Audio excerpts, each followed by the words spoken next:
Política, com Rodrigo Orengo.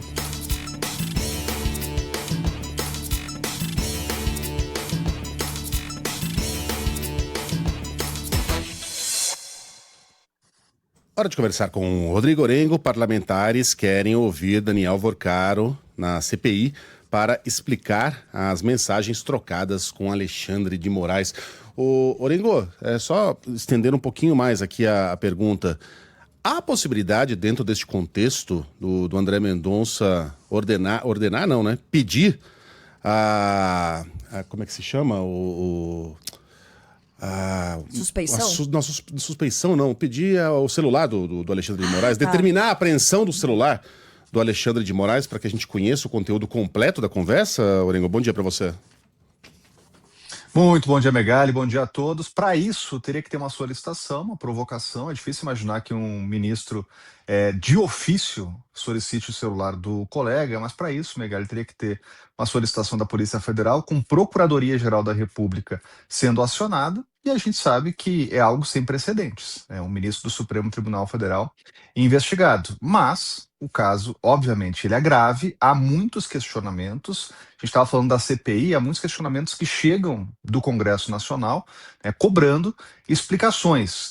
A informação que veio a público, inclusive da jornalista Malu Gaspar, que coloca ali uma troca de mensagens no momento crucial, naquele dia da prisão, com a pergunta se tinha como fazer o bloqueio, se o bloqueio poderia ser feito de Vorcaro para Alexandre de Moraes. O ministro nega, se posiciona negando que exista as mensagens e, obviamente, há questionamentos. Agora, Megali, com a transferência de Vorcaro para Brasília, o que deve acontecer ainda hoje, por determinação do ministro André Mendonça, a CPI quer que ele vá até o Congresso Nacional, porque aí não tem mais aquela desculpa de transporte, porque inicialmente ele não queria vir a Brasília em função de evitar constrangimento num voo comercial, ele não poderia usar o jatinho, até porque tinha risco de fuga, mas com ele aqui em Brasília, duas hipóteses.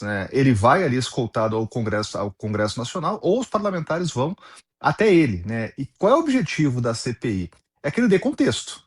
Vão colocar lá, vão ler as mensagens para ele. O que o senhor quis dizer quando o senhor falou isso? Por que o senhor falou isso nesse dia? Por que essa relação direta? Vão questionar, obviamente, sobre Alexandre de Moraes e outros ministros do Supremo também. E a ideia, inclusive, é questionar até parlamentares.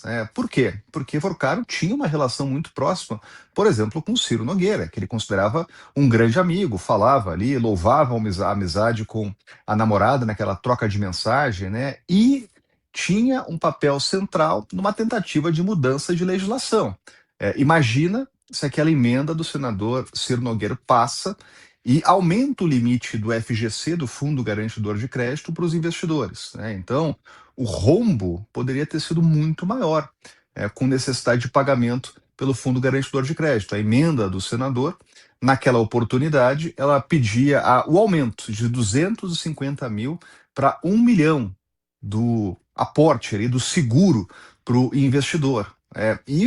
Nas conversas fica muito claro que Vorcaro usava o FGC como uma espécie de salvo-conduto, como uma garantia. Então, para conseguir levar, inclusive, financiamentos públicos, investimentos públicos de aposentados, de associações, de pensões, de instituições de Estado que levavam aqueles aportes para o Banco Master.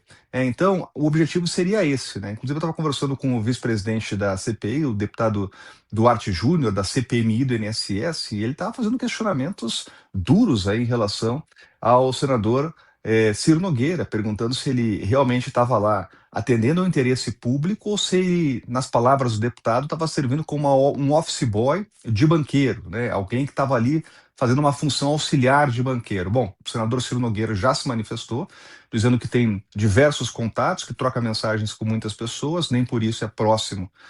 Isso significa que ele é próximo de Vorcaro e que o objetivo da emenda dele era assegurar lá uma garantia para o investidor, não para os bancos. Esse é o posicionamento do senador. Não é investigado ainda, e aí voltando para a questão inicial, Megali, a gente está falando de pessoas com foro privilegiado, e com foro especial até diferenciado.